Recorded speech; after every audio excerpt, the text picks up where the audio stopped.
بسم الله الرحمن الرحيم يسبح لله ما في السماوات وما في الأرض له الملك وله الحمد وهو على كل شيء قدير هو الذي خلقكم فمنكم كافر ومنكم مؤمن والله بما تعملون بصير خلق السماوات والأرض بالحق وصوركم فأحسن صوركم وإليه المصير يعلم ما في السماوات والأرض ويعلم ما تسرون وما تعلنون والله عليم بذات الصدور ألم يأتكم نبأ الذين كفروا من قبل فذاقوا وبال أمرهم ولهم عذاب أليم ذلك بأنه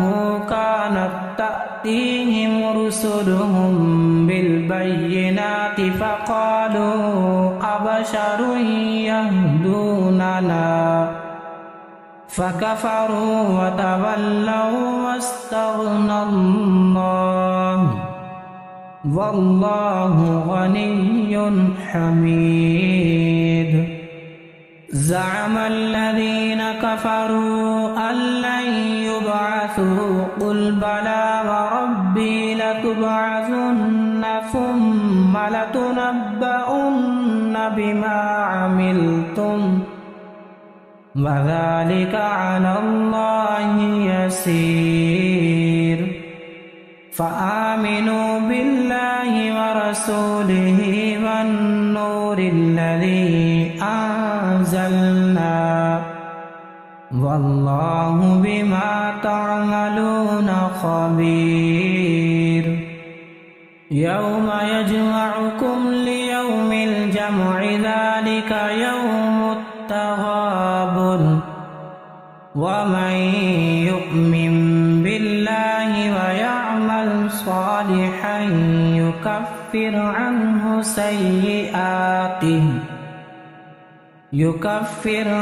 سيئاته ويدخله جنات تجري من تحتها الأنهار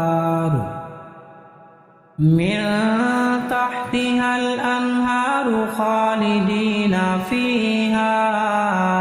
أبدا ذلك الفوز العظيم والذين كفروا وكذبوا بآياتنا أولئك أصحاب النار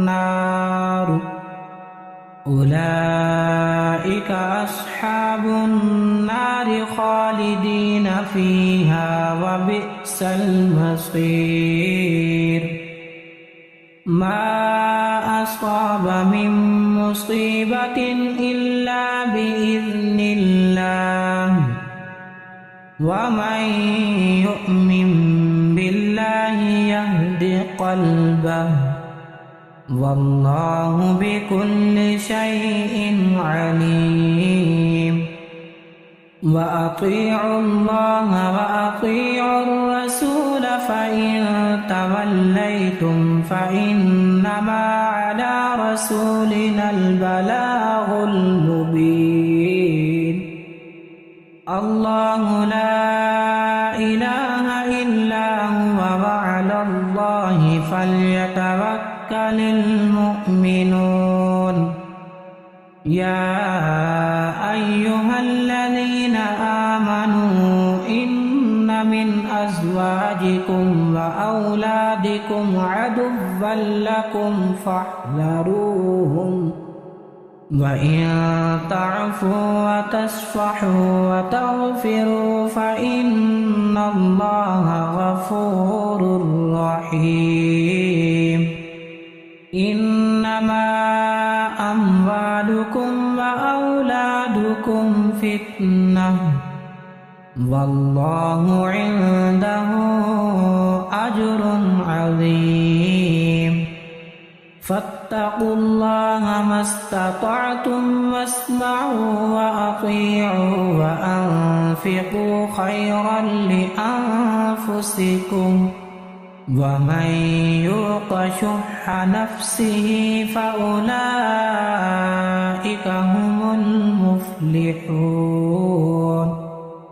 إن تقرضوا الله قرضا حسنا يضاعفه لكم ويغفر لكم والله شكور حليم عالم الغيب والشهادة العزيز الحكيم